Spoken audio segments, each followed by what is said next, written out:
This is Marawi City, 11 days after clashes began between government forces and Maute fighters. The once peaceful city is now the center of gunfire exchange and bombs that target terrorists. Buildings showing the ravages of war, some reduced to rubble. Authorities set a target to finish the crisis, but they admit facing challenges. Based on the report that we're getting, I don't think we can meet the deadline today to completely, I'd like to clarify that, to completely free Marawi of every single armed element in every street. These tanks are fresh from the war zone. Tires flat, some portions damaged. They say these piles of cartons and wood planks placed around the vehicle minimize the impact of enemy assault. Puno ng RPG ito na nakailan ito, tatlo, kaya sa harap. Enemy fire can still be heard from afar. Troops say those are from Maute snipers strategically positioned in buildings at the city center. Ubus na kalaban, sir. Ubus na. Malapit na maubos. Meron pa. Kunti na lang. Dapat resistance. Hindi mo pa konti-konti. Malaking bagay yung yung airstrike. Kasi umaatras sila, lumalabas sila, tsaka namin tinitira. As a deadline lapses, there's no definite answer when the hostilities would end.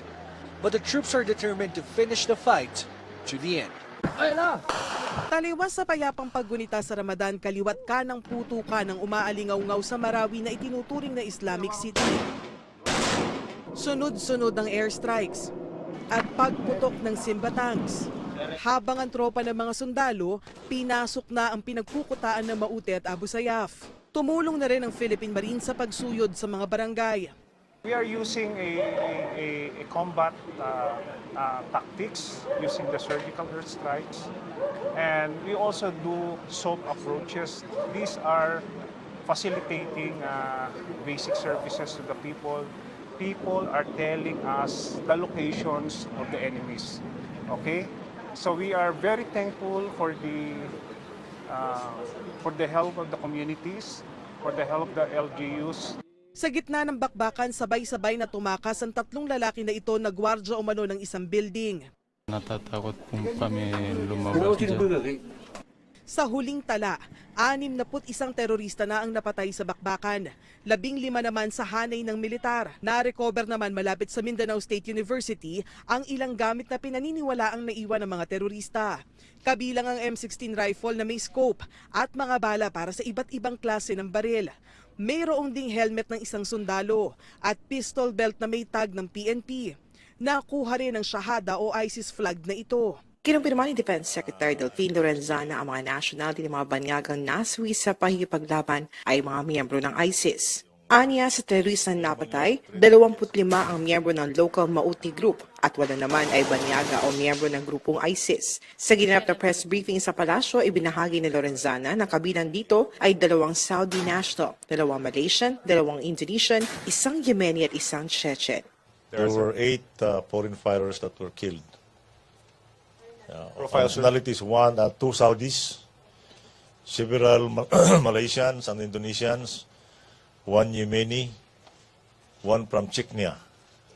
Paliwanag ni Lorenzana na mismong si Presidential Advisor for Mindanao Affairs Abdul Car Alonto ang nagbigay sa kanya ng impormasyon kaugnay sa mga foreign nationals. Pinaniniwalaan ni Lorenzana na itong mga foreign nationals na nasawi sa nagpapatuloy na bakbakan sa Marawi ay mga miyembro ng ISIS. Hindi anya dumaan naman ito sa regular process na pagpasok sa bansa at posibleng dumaan sa backdoor. Samantala mga miyembro ng local Maute group na nasawi mula naman sa Sulu, Basilan at Zamboanga.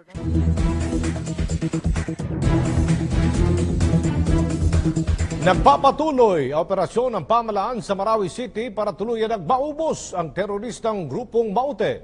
At ayon sa Armed Forces of the Philippines, meron silang sapat na kagamitan para labanan ang terorismo sa lungsod. Rocky Ignacio sa detalye. Nanindigan ng Armed Forces of the Philippines na nananatiling malakas ang puwersa ng pamahalaan at may sapat na kagamitan para labanan ng terorismo sa Marawi City. Sinabi ito ni AFP spokesperson Brigadier General Restituto Padilla sa idinaos na Mindanao Hour kasunod ng patuloy ang operasyon laban sa Maute Group sa pamumuno ni Isnilon Hapilon. Your armed forces will never run out of ammunition, my dear.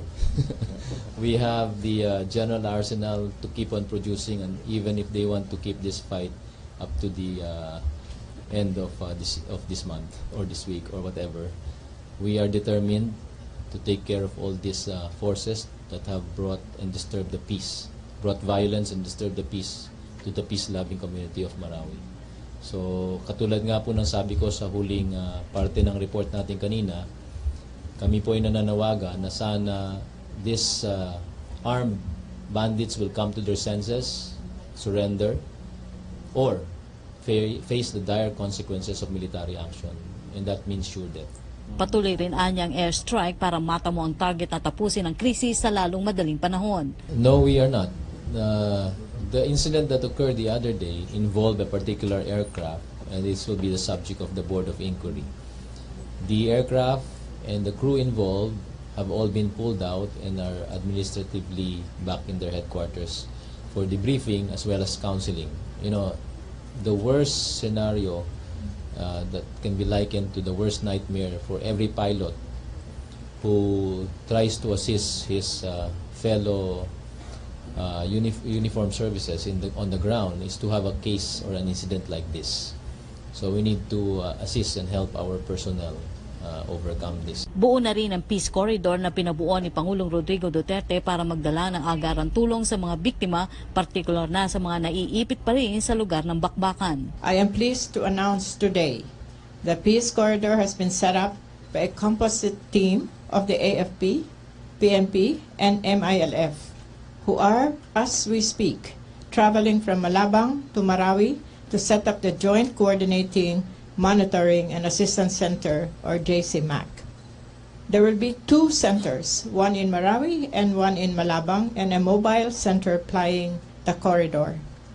More than 300 trained members of the Joint Peace and Security Teams are being deployed throughout the length of the corridor and will be augmented as the need arises. The government and the MILF peace panels are supervising the Peace Corridor. Naging emosyonal naman si Padilla sa pagpapahatid ng pakikiramay sa mga sundalong nasawi. Yung komento po ng isang ginang kagabi sa isang interview ng inyong kaibigan na kapwa media, nagdala po ng konting consolation sa lahat ng ating mga kasundaluhan, pati na ho sa mga tao naging involved. Similarly, there were postings in Facebook that tried to bring and communicate their support to the soldiers, and we thank the public for this. It's very hard during these times. We become very emotional. Thank you. Para sa Bayan, Rocky Ignacio. Humingi pa ng konting panahon sa publiko ang Armed Forces of the Philippines sa pagtuluyan ng balansag ang mga teroristang Maute Group sa Marawi City. Kaugnay niyan, suportado naman ng Provincial Crisis Management Committee sa Lanao del Sur ang hakbang ng pamahalaan para pulbusin ang Maute Group. Mula Marawi City, by live report si Alan Francisco. Alan! Aljo, muling binigang diin ng Armed Forces of the Philippines o AFP na hindi nila titigilan ang teroristang grupong Maute hanggang sa maubos at matigil na ang pag-atake nito rito sa Marawi City at muling maibalik sa normal at mapayapang sitwasyon ang mga residente nito. Narito ang aking report. Kaunting panahon pang inihingi ng AFP sa publiko, partikular sa mga taga-Marawi, upang tuluyang magapi ang Maute Group sa lugar. Ang bakbakan sa pagitan ng tropa ng militar at ng Maute ay pang-11 araw na ngayon na nagsimula noong 23 ng Mayo. As of now, nandun pa rin tayo sa stage ng 85 to 90%. Pero naka-move forward na tayo doon sa area. Konting panahon na lang po ang hinihingi namin. Hinihingi din kami ng support at prayers sa mga ating kababayan para mag-facilitate agad matapos po yung conduct ng clearing operations. Muli ring nagparating ng paikidalamhati ang AFP sa pagkasawi ng 10 sundalo sa nangyaring friendly fire. Samantala, inilatag naman ng Provincial Crisis Management Committee rito sa Lanao del Sur ang latest data ng mga internally displaced persons o yung mga taong umalis ng kanilang mga bahay dahil sa bakbakan. Total number now of our IDPs as of yesterday, June 1, 7 p.m., These are the numbers of the IDPs housed at different various evacuation centers. Is 11,632 families, or 42,160 individuals. And also the total number of the in-house, the home-based IDPs, 32,623 families, or 163,115 individuals. Tuloy rin ayon kay Adjong ang ayudang iba pang LGU sa kanila gaya ng Maguindanao na nagpaabot ng mga relief goods at ilang medical staff. Gayon din ang ayuda mula sa Social Welfare Department.